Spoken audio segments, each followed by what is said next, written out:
अस्सलाम वालेकुम स्टूडेंट्स। बेटा आज हम लोग चैप्टर नंबर 5 का लेक्चर नंबर 5.2 कंटिन्यू करेंगे। लास्ट लेक्चर में आप लोगों को मैंने चैप्टर 5 स्टार्ट किया था, उसके अंदर हमने थर्मोकेमिस्ट्री का टॉपिक कंप्लीट किया था, जिसके अंदर हमने थर्मोकेमिस्ट्री देखी थी, थर्मोकेमिकल रिएक्शंस क्या होते हैं वो सब देखा था। इसी तरीके से एक्सोथर्मिक और एंडोथर्मिक रिएक्शंस देखे, ठीक है, उनकी डिटेल देखी, उनकी एग्जांपल्स देखी, उनके करेक्टरिस्टिक्स, हमने सारी चीज़ों को स्टडी कर लिया था। ठीक है, तो बेटा यहाँ पर अब हम जो स्टार्ट करने जा रहे हैं, मैंने कहा था आपको एक टॉपिक पढ़ाऊंगा, देन फिर हम आगे थर्मोडायनेमिक्स की तरफ जाएंगे। बेटा एक जो लास्ट पॉइंट मैंने आपको लिखवाया था उसमें एक वर्ड यूज हुआ था एंथैल्पी, चेंज इन एंथैल्पी। बेटा एंथैल्पी होती है एच से जाहिर करते हैं, ठीक है। एंथैल्पी होती क्या है, पहले मैं यह डेफिनेशन लिख दूं। बेटा दो डेफिनेशंस हैं इसकी।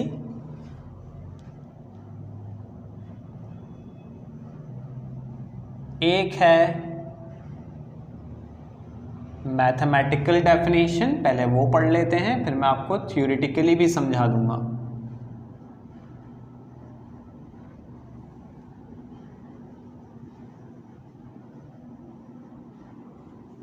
मैथमेटिकल डेफिनेशन आपके पास क्या है जरा देखते हैं।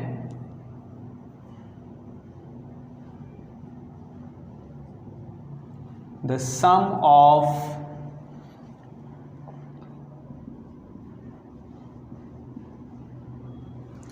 internal energy with the product of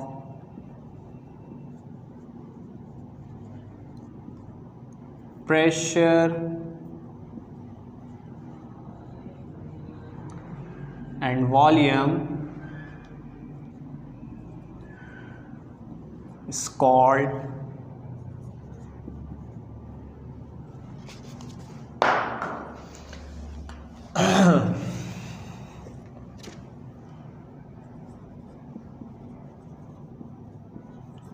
enthalpy. अभी फॉर्मूला लिखूंगा ना, आपको फॉर्मूला समझ में आ जाएगा। बेटा H बराबर होता है E प्लस PV के। E is internal energy, H तो आपको पता है एंथैल्पी होता है, E is internal energy, P is pressure, V is volume. ठीक है, तो अगर आप डेफिनेशन पर गौर करें कि it is the sum of internal energy, sum का मतलब ऐड कर रहे हैं इंटरनल एनर्जी को with the product of pressure and volume is called enthalpy. Sum of internal energy with the product of pressure and volume, यानी pressure और volume, किसी भी जो सब्सटेंस है उसका प्रेशर और वॉल्यूम का प्रोडक्ट लें, उसको सम करवा दें किसके साथ, इंटरनल एनर्जी के साथ उसी सब्सटेंस की, तो वो आपके पास क्या कहलाता है, उसकी एंथैल्पी कहलाती है। बेटा इंटरनल एनर्जी क्या होती है? इंटरनल एनर्जी आपके पास किसी भी बॉडी की अपनी ज़ाती एनर्जी होती है जो कि उस बॉडी के अंदर मौजूद होती है। ठीक है, तो प्रेशर और वॉल्यूम सेम रहेगा, ठीक है, वॉल्यूम चेंज हो सकता है, इंटरनल एनर्जी चेंज होगी तो वॉल्यूम चेंज हो सकता है, प्रेशर लेकिन कांस्टेंट होना चाहिए। ठीक है, उसमें जो भी किसी भी सब्सटेंस का जो भी प्रेशर होगा, जो अप्लाई हो रहा होगा उसके ऊपर, उसका जो वॉल्यूम होगा, उनका प्रोडक्ट लीजिए, उसको ऐड करवा दीजिए उसी की इंटरनल एनर्जी में, तो वो आपके पास क्या कहलाएगा, उसकी एंथैल्पी कहलाएगी। अब ये थोड़ी अजीब सी हो गई ना, बात समझ में नहीं आ रही कि एंथैल्पी है क्या एक्चुअली, वो समझ में आनी भी नहीं है बेटा, क्योंकि अभी मैंने आप लोगों को मैथमेटिकल डेफिनेशन बताई है, अभी तक आप लोगों को मैंने थ्योरेटिकल डेफिनेशन नहीं बताई। थ्योरी समझेंगे तो आप लोगों को क्लियर होगा। तो यहाँ पर मैं यहाँ पर सेकेंड हेडिंग डाल रहा हूँ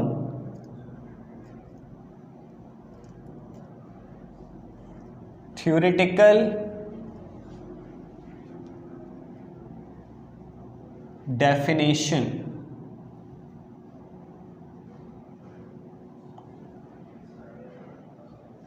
theoretical definition समझेंगे, ठीक है। चलिए, थ्योरेटिकल डेफिनेशन बेटा क्या है? हीट इवॉल्व्ड और एब्जॉर्ब्ड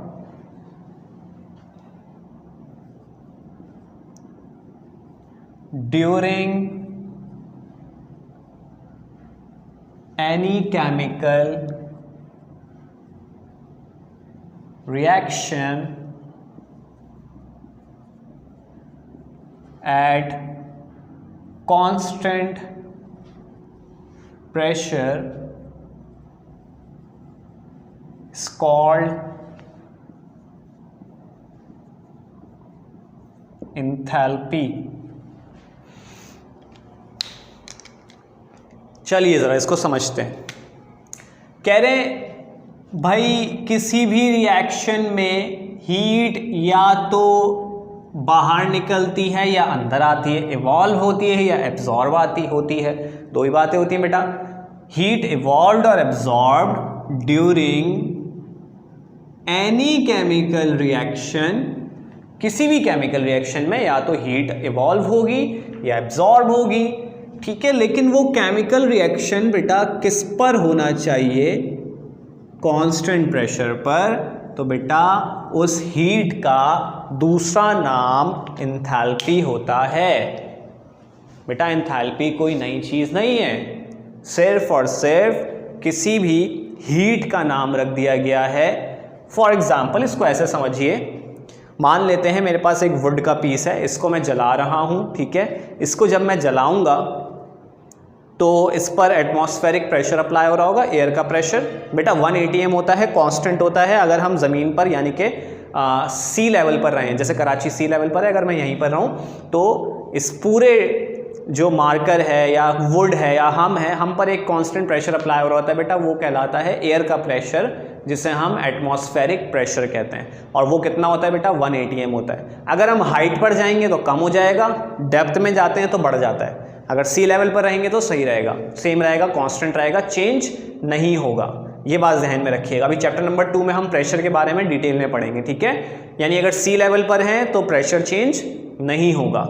अब मैं इस वुड के पीस को जला रहा हूँ, वुड नहीं है, मार्कर है। एज्यूम कर लें कि ये एक वुड का पीस है, इसको मैं जला रहा हूँ। अब ये कंप्लीटली कंबस्ट हो जाएगा, तो इसमें से हीट क्या होगी? बाहर निकलेगी, इवॉल्व होगी।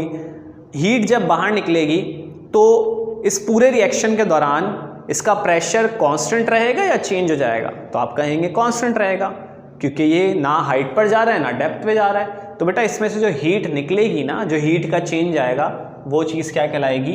एंथैल्पी कहलाएगी। वो चीज़ क्या कहलाएगी आपके पास? एंथैल्पी कहलाएगी। क्लियर हो गई बात? हीट का दूसरा नाम है। मान लो अगर मैं इसको जला रहा हूँ, अब हीट निकल रही है, अब जलते हुए मैं इसको ऊपर ले जाता हूँ, तब भी हीट निकल रही होगी, लेकिन तब बेटा उस हीट को एंथैल्पी नहीं कहेंगे, क्योंकि एंथैल्पी के लिए ज़रूरी क्या है? Constant pressure.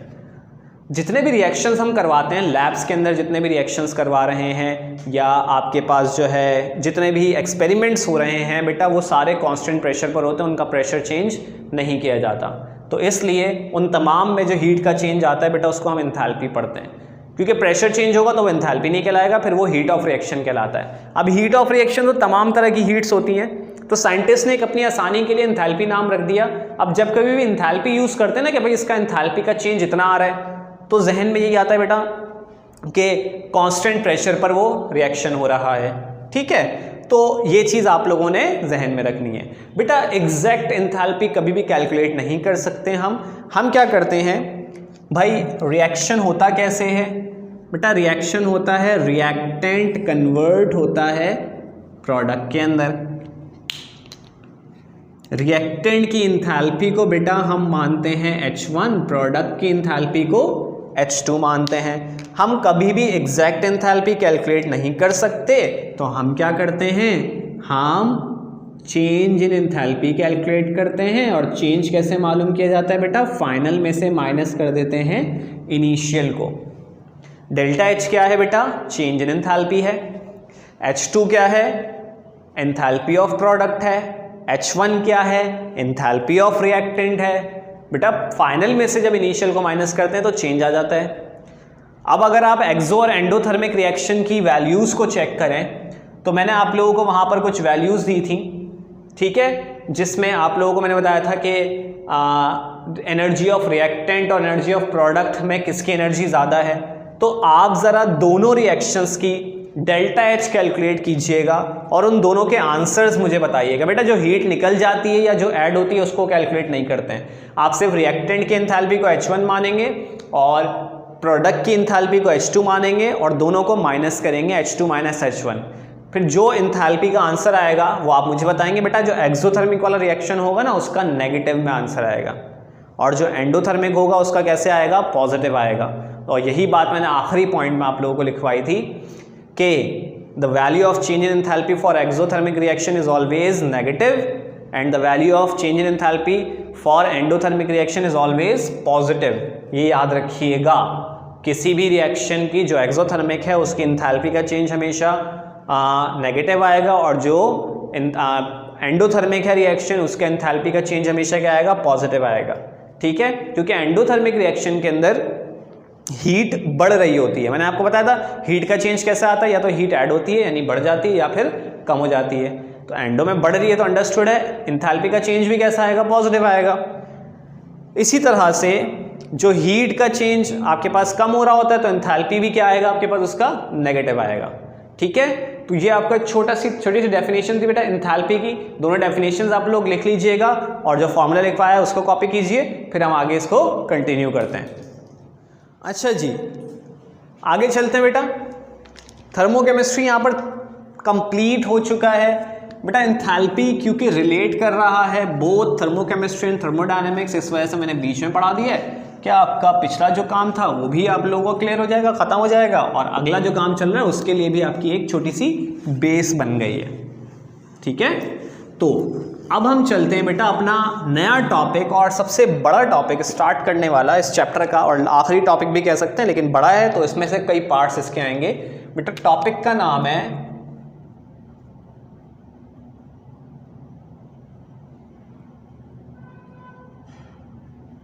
थर्मोडायनामिक्स। थर्मोडायनामिक्स अगली हेडिंग आपके पास कौन सी है बेटा, थर्मोडायनामिक्स की। बेटा यहाँ पर आपको एक वर्ड जाना पहचाना, वैसे तो दोनों वर्ड्स जाने पहचाने लगने चाहिए क्योंकि दोनों एक जैसे ही हैं। तो थर्मो का मतलब आपके पास क्या होता है बेटा, थर्म का मतलब आपके पास क्या होता है, पहले तो ये देख लें। आप लोगों को मैंने फर्स्ट लेक्चर में बताया था कि थर्म का मतलब होता है हीट। थर्म का मतलब क्या होता है बेटा, हीट होता है। तो थर्मो का मतलब हीट आ गया, ठीक है। इसी तरीके से अगर हम बात करें डायनामिक्स की, तो बेटा डायनामिक्स आप लोगों ने पढ़ा होगा फिजिक्स में। पहले तो मैं यहां लिख देता हूं बेटा, वर्ड है थर्म और दूसरा वर्ड है डायनामिक्स। बेटा थर्म का मतलब आपको मैंने क्या बताया, थर्म मीन्स हीट। डायनामिक का मतलब बेटा आप लोगों ने फिजिक्स में एक टॉपिक पढ़ा होगा मैट्रिक क्लास के अंदर, इक्विलिब्रियम का। इक्विलिब्रियम का टॉपिक जो था उसमें आप लोगों ने ये पढ़ा था कि भाई कोई बॉडी रेस्ट में होती है, यूनिफॉर्म मोशन से चल रही होती है तो उसमें वो इक्विलिब्रियम में होती है। फिर इक्विलिब्रियम के टाइप्स पढ़े होंगे आप लोगों ने। एक इक्विलिब्रियम होता है स्टैटिक इक्विलिब्रियम, दूसरा होता है डायनामिक इक्विलिब्रियम। स्टैटिक इक्विलिब्रियम कौन सा होता है, जब कोई बॉडी रेस्ट में होती है तो वो स्टैटिक इक्विलिब्रियम में होती है। और जब कोई body uniform acceleration, uniform velocity से मूव कर रही होती है, जिसके अंदर कोई एक्सेलरेशन प्रोड्यूस नहीं होती, तो वो आपके पास डायनामिक्स होती है। बेटा डायनामिक का मतलब होता है मूवमेंट। डायनामिक का मतलब क्या होता है, मूवमेंट या मोशन। अब मूवमेंट का मतलब ये नहीं है कि हीट मूव कर रही है, भाई हीट भागी यहाँ से चले गई वहाँ चले गई और यहाँ से भाग के फिर यहाँ आ गई। हीट मूवमेंट का मतलब ये नहीं है कि हीट मूव कर रही है। मूवमेंट का मतलब ये है जब भी बेटा किसी भी एनर्जी की मूवमेंट की बात आती है तो हम कहते हैं कि वहाँ पर हम बात कर रहे हैं उसकी कन्वर्जन की। जैसे कि फॉर एग्जांपल वायर्स होती है बेटा, जिसके अंदर से इलेक्ट्रिसिटी ट्रांसफ़र होती है एक जगह से दूसरी जगह। वायर्स आपको पता है जब इलेक्ट्रिसिटी ट्रांसफ़र हो रही होती है तो वायर्स गर्म हो जाती हैं, हीटअप हो जाती हैं, क्योंकि उसके अंदर से इलेक्ट्रिसिटी मूव कर रही होती है। यानी इलेक्ट्रिकल एनर्जी बेटा मूव करती है तो वो कन्वर्ट होती है हीट एनर्जी में भी, और बाकी आगे जाकर लाइट एनर्जी में भी कन्वर्ट हो जाती है। वो वायर से हीट आती है तो कहाँ पहुँच जाती है, लाइट चलना शुरू हो जाती हैं, फ़ैन चलना शुरू हो जाते हैं, मैकेनिकल एनर्जी के अंदर कन्वर्ट हो जाती है। तो बेटा कन्वर्जन हो जाती है। जब एक एनर्जी दूसरी जगह से एक जगह से दूसरी जगह मूव करती है तो वो कन्वर्ट होती है। जैसे हाँ, अगर मैं यहाँ पर मूव कर रहा हूँ, चल रहा हूँ, तो बेटा मेरे अंदर काइनेटिक एनर्जी है जो मुझे मूव करवा रही है। लेकिन काइनेटिक एनर्जी जब मूव कर रही है, मुझे मूव करवा रही है, तो मेरी जो काइनेटिक एनर्जी है वो चेंज हो जा रही है किसके अंदर, हीट एनर्जी के अंदर। हमें हीट प्रोड्यूस होना शुरू हो जाती है हमारी बॉडी के अंदर, हमें वार्मनेस जो है वो महसूस होने लग जाता है, गर्मी महसूस होने लग जाती है। उसकी वजह यही है काइनेटिक एनर्जी कन्वर्ट हो रही होती है किसके अंदर, हीट एनर्जी के अंदर। तो यहाँ पर भी बेटा हीट की कन्वर्जन के बारे में बात हो रही है, लेकिन हीट की कन्वर्जन हर जगह नहीं। यहाँ पर हम जो हीट की कन्वर्जन पढ़ते हैं बेटा वो है हीट एनर्जी की इंटर कन्वर्जन हम पढ़ते हैं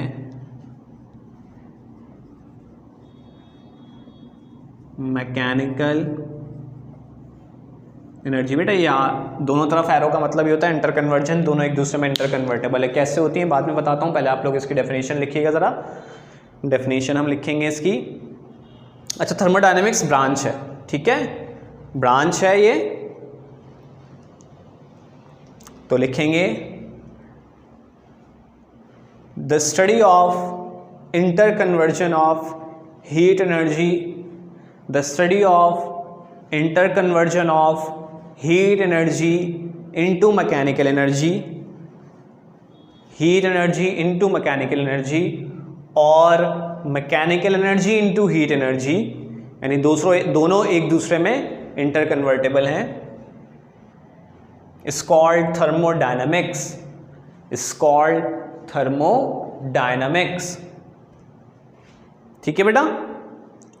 अब पहले तो हीट एनर्जी को तो आप लोग जानते ही हैं बेटा, क्या होती है heat energy. What is mechanical energy? बेटा मैकेनिकल एनर्जी कौन सी होती है, जब भी कभी कोई वर्क हो रहा होगा। वर्क का मतलब क्या होता है बेटा, फोर्स लगे और उस फोर्स की वजह से कुछ डिस्प्लेसमेंट कवर हो जाए